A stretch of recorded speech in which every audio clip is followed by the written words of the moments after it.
Thin PCOD भी होता है। इट इज मेनली 90% हम ओबीस लेडीज में देखते हैं PCOD, but thin variant PCOD is also young girls जो बहुत पतली हैं, they are not even 40 kgs and they suffer from very resistant PCOD. Hello and welcome to hospital and doctors podcast. मैं हूं आपका होस्ट डॉक्टर अश्विनी कुमार सचदेवा। आज हम जिस डिजीज की बात करने जा रहे हैं वो रिप्रोडक्टिव एज की महिलाओं में बहुत ही कॉमन प्रॉब्लम होती जा रही है। उस बीमारी का नाम है पीसीओएस। तो इस पर चर्चा करने के लिए आज हमारे साथ जुड़ी हैं doctor Ekavali Gupta. She is a obstetrician and gynaecologist practising in Mohali and tri city area. Doctor Ekavali, आपका शो पे स्वागत है। Thank you. तो डॉक्टर एकावली, हमारे दर्शकों को बताइए कि पीसीओएस क्या होता है। जैसे कि डॉक्टर अश्विनी ने बताया कि पीसीओएस या पीसीओडी आजकल बहुत ही ज़्यादा कॉमन बीमारी है जो यंग गर्ल्स को या women in reproductive age group को अफेक्ट कर रही है। पीसीओडी पीसीओएस में ज़्यादा फर्क नहीं है। PCOD is polycystic ovarian disease. इसमें ओवरीज में एग्स खूब सारे बनते हैं बट कोई भी मेच्योरिटी की तरफ नहीं जाता, और पीसीओएस में यही पीसीओडी होता है अलॉन्ग विद अदर थिंग्स, जैसे कि उसमें डायबिटीज भी हो सकती है, कोलेस्ट्रॉल भी आपका बढ़ सकता है, और मैनिफेस्टेशंस भी हमारी बॉडी में पाई जाती हैं। इतना ही फर्क है, बट बेसिक क्या रीजन है, किस कारण से हो रही है, क्या पैथोफिजियोलॉजी है, वो दोनों की सेम है। यानी कि सिंड्रोम में और डिजीजेस भी शामिल हो गई apart from PCOD. Yes. Okay. पहले दर्शकों को हम थोड़ा बताना चाहेंगे कि इसमें हमारे जैसे ओवेरियन फंक्शन में कुछ हार्मोन शामिल होते हैं, तो क्या क्या हार्मोन होता है और कैसे वो फंक्शन करते हैं। देखो, जब कोई भी लड़की प्यूबर्टी रीच करती है तो उसको साइकिल्स आना शुरू हो जाता है, मेंसेस मंथली आने शुरू हो जाते हैं। How do they happen? हमारी बॉडी में ब्रेन में कुछ ग्लैंड्स इस तरह से होते हैं जो बॉडी को सिग्नल देते हैं, जो ओवरीज को सिग्नल देते हैं कि अब आपने काम करना शुरू कर देना है। ये हार्मोन्स होते हैं एफएसएच और एलएच। जब ये एक्ट करते हैं हमारी ओवरीज पर, तो ओवरीज ईस्ट्रोजन्स प्रोड्यूस करती हैं या प्रोजेस्टेरॉन भी प्रोड्यूस करती हैं at some point of time. अब किस हिसाब से नॉर्मल साइकिल में क्या होता है, जब फर्स्ट डे आपको मेंसेस आते हैं तो एफएसएच का लेवल बढ़ना शुरू हो जाता है। एफएसएच ओवरीज पर एक्ट करता है और ओवरीज ईस्ट्रोजन बनाना शुरू कर देती हैं। एफएसएच के कारण ओवरीज में कुछ एग्स रिक्रूट हो जाते हैं, मतलब एग्स ग्रो करना शुरू कर देते हैं। बाय 14th डे एक एग अराउंड 18-19 mm का हो जाता है। उस time under the influence of LH, जो दूसरा हार्मोन है जो पिट्यूटरी में प्रोड्यूस होता है, एलएच हार्मोन, उसके कारण वो एग रिलीज हो जाता है। एंड उस एग के रिलीज होने से अगर उस टाइम इंटरकोर्स हो तो प्रेगनेंसी हो सकती है। अगर प्रेगनेंसी ना हो तो वो एग डिसइंटीग्रेट हो जाता है एंड नेक्स्ट 14 डेज में एंडोमेट्रियल लाइनिंग के साथ वो शेड हो जाता है। So this is what happens normally. तो अगर ये नॉर्मल नहीं फंक्शन होता है तो it leads to polycystic ovarian disease. तो हाउ डज दैट हैपन, कि क्या हार्मोनल इम्बैलेंस होता है जिससे ये डिजीज होती है।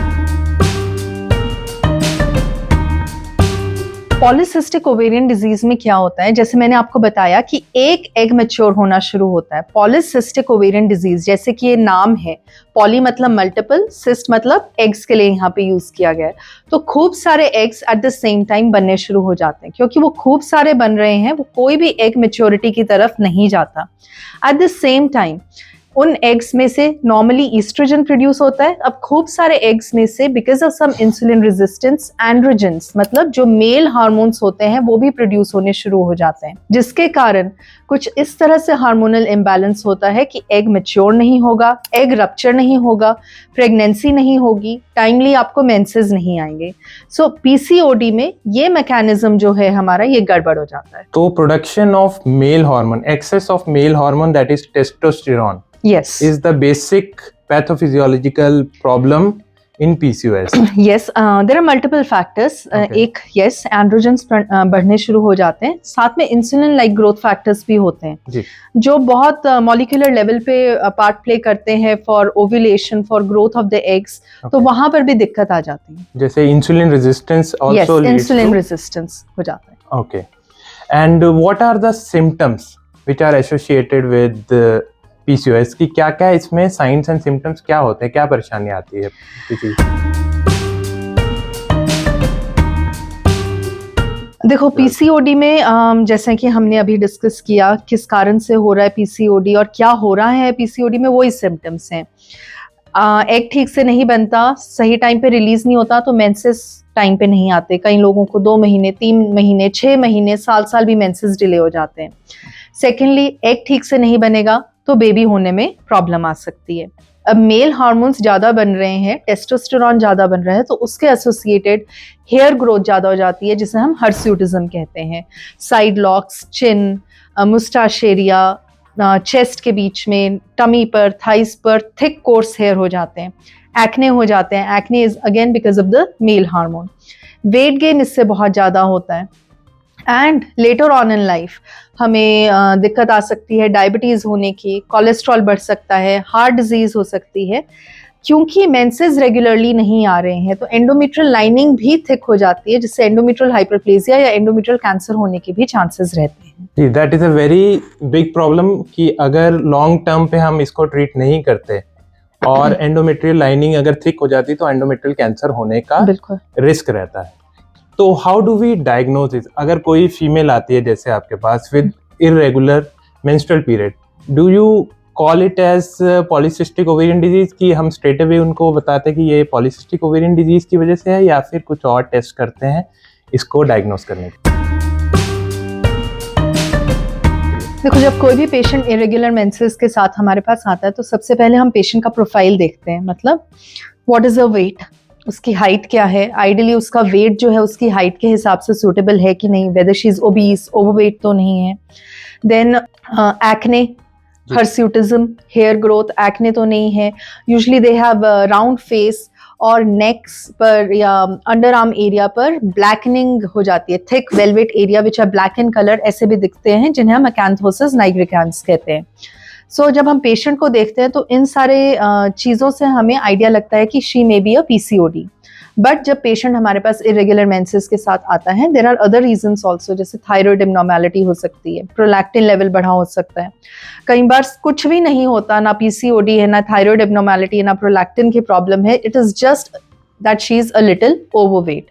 सो ये मेनली मोस्ट फ्रीक्वेंट कॉजेज हैं जब पेशेंट्स हमारे पास इरेगुलर मेंसेस के साथ आता है, जो हम इवैल्यूएट करते हैं। तो ओवरवेट आपने बताया कि एक one of the cause of PCOS, तो क्या ये ओनली ओबीस गर्ल्स में हो सकता है, ओबीस विमेन में होता है, या फिर even thin girls can have PCOS? Thin PCOD भी होता है, thin variant PCOD. It is mainly 90% हम ओबीस लेडीज में देखते हैं PCOD, but thin variant PCOD is also there. We see cases young girls जो बहुत पतली हैं, they are not even 40 kgs and they suffer from very resistant PCOD. तो this is the diagnostic criteria के लिए आपने बताया कि कुछ टेस्ट करते हैं, ये सिम्टम्स पर है, based on symptoms, right. Then we have diagnostic test, हम अल्ट्रासाउंड करवाते हैं। Ultrasound is usually done on day 2, day 3 of menses, जिसमें हमने देखना होता है ओवरीज की टिपिकल अपीयरेंस होती है, जो हम देखते हैं मल्टीपल फॉलिकल्स होते हैं, ओवरीज बड़ी हुई भी होती हैं साइज में।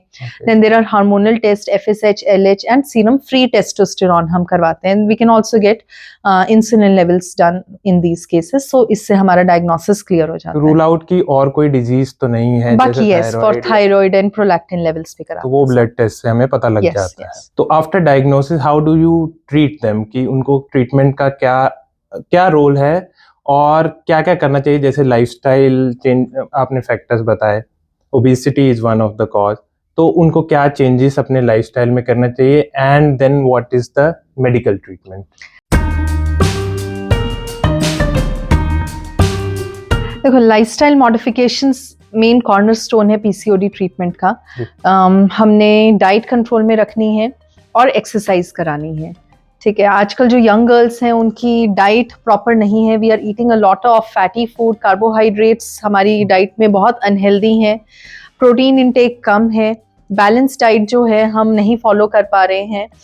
सो ये समझना ज़रूरी है कि फैट्स और carbohydrates are not only the good things which are needed by the body. Proteins भी हमने देने, और हर चीज़ की क्वांटिटी फिक्स्ड होनी चाहिए। हमारे पास ऐसे फूड ऐप्स हैं जो हमारे घर पर खाना, जंक फूड डिलीवर कर देते हैं, जो कि कुछ घरों में डेली दिन में 3 बार भी आ रहा है, विच इज़ वेरी अनहेल्दी। कोई एक्सरसाइज नहीं है, बच्चे बाहर नहीं जा रहे हैं, किसी भी तरह की फिजिकल एक्टिविटी नहीं कर रहे हैं। इनफैक्ट स्कूल में भी जो प्ले पीरियड्स होते हैं दोज आर नॉट डेली। आजकल अगर आप देखोगे हफ्ते में 2 या 3 बार ही स्पोर्ट्स डे या स्पोर्ट्स क्लास हो रही है। सो इन सारी चीज़ों को हमने हिट करना है अगर हम पीसीओडी को कंट्रोल में करना चाहते हैं। दैट मीन्स डाइट कंट्रोल करना है, अपने बच्चे का हाइट पता करना है, वेट देखना है कि आइडियल वेट उस हाइट के हिसाब से क्या है और वहां तक जाने पर एम करना है। And how much exercise do you recommend for exercise ideally for anybody 45 minutes per day for at least 5 days a week हमें करना है। ओके, तो उसमें एरोबिक एक्सरसाइजेस मेनली रिकमेंडेड हैं। Any kind of exercise you can do brisk walking, jogging, running, cycling, dancing, Zumba, any kind of exercise. And after lifestyle modification क्या किसी patient को medicine की भी जरूरत पड़ती है for management of PCOS? See PCOD के लिए कोई भी दवाई नहीं है ना। There are false claims by कुछ आजकल ऑर्गेनिक ड्रिंक्स हैं, हर्बल ड्रिंक्स हैं जो कहते हैं कि पीसीओडी को ट्रीट कर सकते हैं। ऐसा कुछ भी नहीं है। पीसीओडी को ट्रीट करने के लिए हमें वेट ही मैनेज करना है। यस, डेफिनेटली हम पीसीओडी के सिम्टम्स को ट्रीट जरूर कर सकते हैं। जैसे इरेगुलर मेंसेस हैं तो हम ओरल कॉन्ट्रासेप्टिव पिल्स दे सकते हैं उन्हें रेगुलराइज करने के लिए। हर्सुटिज्म है, हेयर ग्रोथ है तो हम कुछ दवाइयां भी हैं उसके लिए जो दे सकते हैं और लेजर करा सकते हैं। एक्ने की दिक्कत आ रही है तो उसको हम ट्रीट कर सकते हैं। प्रेगनेंसी नहीं हो रही तो हम ओव्यूलेशन इंडक्शन दे सकते हैं। बट एज सच पीसीओडी तभी कंट्रोल में होगा जब हमारा वजन कंट्रोल में होगा। एंड प्रेगनेंसी रिलेटेड इश्यूज भी काफी फीमेल्स को होते हैं विद पीसीओएस, तो how do you treat them कि उनको प्रेगनेंसी में क्या रिक्वायरमेंट होती है? लाइक आई सेड, सबसे पहले तो जब ऐसा कोई पेशेंट हमारे पास आता है तो हम लाइफस्टाइल मॉडिफिकेशन पर ही जोर देते हैं कि अपना वजन कम करो, because we have seen that even 5 to 10% of weight loss helps them to conceive spontaneously, मतलब दवाई की भी जरूरत नहीं पड़ती।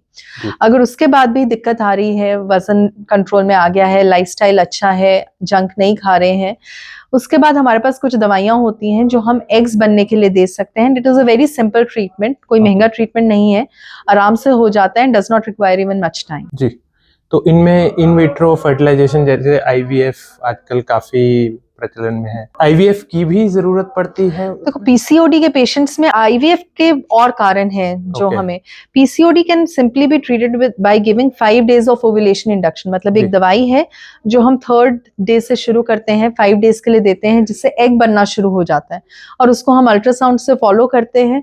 We know when the egg is forming and इतनी सिंपल सी ट्रीटमेंट से पीसीओडी ट्रीट हो जाता है। There are certain cases which are called resistant PCOD, जिसमें वो ये दवाई देने के बावजूद भी एग नहीं बनता। यस, उन केसेस में कई बार आईवीएफ की जरूरत पड़ती है, बट नॉट मेनली। क्या उन जैसे PCOS patient who are pregnant, तो क्या उसमें मिस कैरेज का भी रिस्क ज्यादा होता है? यस, देखो पीसीओडी पेशेंट्स में सबसे पहले एग नहीं बन रहा, सेकेंडली एग कई बार रप्चर नहीं होता, थर्डली कुछ लूटियल फेस डिफेक्ट भी होता है। मतलब जो प्रोजेस्टेरॉन प्रेगनेंसी को सपोर्ट करके रखता है उस हार्मोन की कुछ डेफिशिएंसी होती है, जिसके कारण मिसकैरेज का रिस्क बढ़ जाता है। That is the basic pathophysiology की उसमें प्रोजेस्टेरॉन कम होता है, that leads to termination of. Yes, तो हम वो सपोर्ट कर सकते हैं, उसके लिए दवाइयां होती हैं सिंपल सी, वो हम दे सकते हैं। जैसे फीमेल्स होती हैं जिनमें पीसीओएस है, so they also have some mental issues also, like depression and anxiety. And how frequently do you encounter them कि कितना उनको ये mental issues होते हैं and how do you treat them? देखो रूट कॉज इस प्रॉब्लम का सेम है, पीसीओडी या मेंटल इश्यूज जो आजकल बच्चों में है, that is sedentary lifestyle, not going out, not having a healthy body image. So yes, बच्चों में है ये दिक्कत कि उन्हें एंग्जाइटी होती है, अब एक्ने है, हर्स्यूटिज्म है, वेट गेन हुआ जा रहा है तो उन्हें डिप्रेशन भी होता है। अल्टीमेटली आपने क्या करना है, सबसे पहले एक्सेप्टेंस, बच्चे से ढंग से बात करनी है। जब वो अपनी प्रॉब्लम को समझ पाएगी, एक्सेप्ट कर पाएगी, उसे पता लगेगा कि किस कारण से दिक्कत आ रही है, तो वो उस पर एक्ट भी कर पाएगी। तो उससे अच्छे से बात करनी है, उसे समझाना है क्या दिक्कत है और क्या सिंपल सा इसका इलाज है। इलाज है अपना डाइट कंट्रोल करना है, बाहर जाना है, एक्सरसाइज करनी है। जब आप वर्कआउट करेंगे बॉडी में कुदरती ही कुछ अच्छे हार्मोन्स रिलीज होते हैं, एंडोर्फिन्स रिलीज होते हैं, जो डेफिनेटली डिप्रेशन को भी कम करेंगे। And tackling mental health and accepting that कि ये प्रॉब्लम है, that is very important to कि ये फर्दर स्टेज में ना जाए और ये ज्यादा प्रॉब्लमेटिक ना हो। बिल्कुल, तो दर्शकों, आपने देखा कि पीसीओएस को नेचुरली भी ट्रीट किया जा सकता है with the help of lifestyle modification and exercise, और मेडिसिन की ज़रूरत पड़ती है बट वो काफ़ी कम केसेस में ज़रूरत पड़ती है। और अगर आपको ऐसे कोई भी सिम्टम है तो अपने गायनेकोलॉजिस्ट से मिलना बहुत ज़रूरी है। तो थैंक यू डॉक्टर एकावली, हमारे दर्शकों को पीसीओएस से रिलेटेड इतनी इम्पॉर्टेंट जानकारी शेयर करने के लिए, आपका इस शो पे आने के लिए। एंड अगर आपके कुछ सवाल हैं पीसीओएस से रिलेटेड तो आप हमें कमेंट सेक्शन पर पूछ सकते हैं। और अगर आपको यह वीडियो पसंद आया हो तो इसे लाइक करें और हमारे चैनल को सब्सक्राइब करें। Thank you.